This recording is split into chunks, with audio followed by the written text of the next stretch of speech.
Good afternoon, mga ka-for parents. Ayan, pakain naman tayo sa ating alaga ngayon. Ayan, si Pogi yan. Ang name niya yan, si Pogi. Gutom na gutom yan. Tingnan nyo guys, oh. Ayan, gutom na gutom yan. Kasi paggabi to, gala ng gala kahit saan makaabot. Pag umaga, andito na sa amin, maaga pa sa kusina namin. Actually, nakakapasok yan sila kasi yung aso ko nasa kwarto parati kasi may sakit. Kaya, pagkakataon na nila, pasok ng pasok. Ayan, binigyan ko pa ng, ng chicken. Ayan, naka-chicken sila yan. Oh, ang dami na nila. Ayan. Yan si Loren, bagong panganak to, pero namatay. 3 ang anak, hindi ko na-survive lahat ng anak, namatay.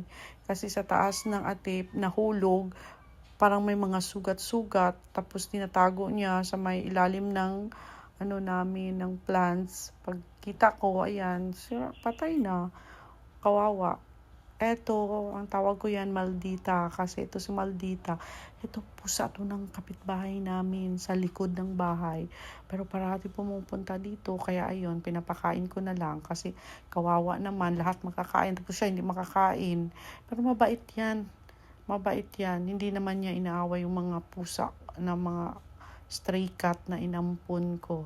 Yan sila. 1, 2, 3, 4. 4 pa lang yan sila, pero marami yan sila. May sa atip, may 3 pa sa atip, may 3 pang maliliit, ilan may mga malalaki. Pero nakita niyo guys, matataba naman sila, di ba? Ayan, yun sila.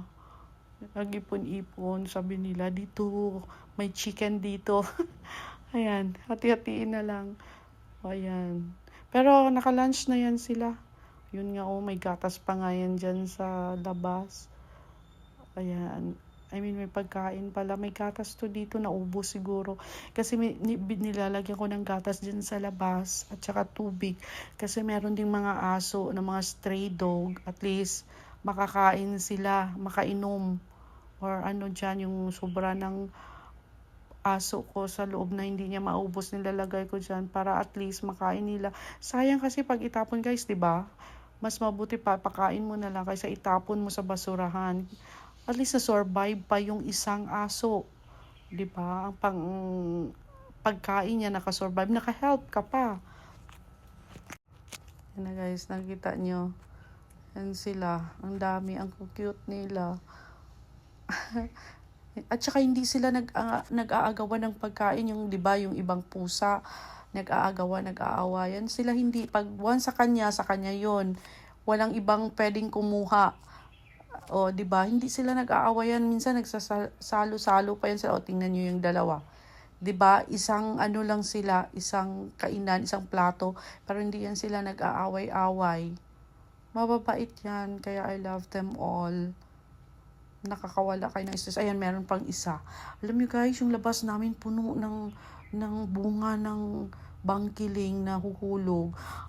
Oras-oras, winawalis. Ayan, may isa pa. Ayan, oh. Ewan ko ba taga saan yan. Dito talaga sila pumupunta sa amin sa my gate. Pag gutom sila. May pagkain kasi dito nilalagay ko sa labas. Yan. Tapos meron pa doon.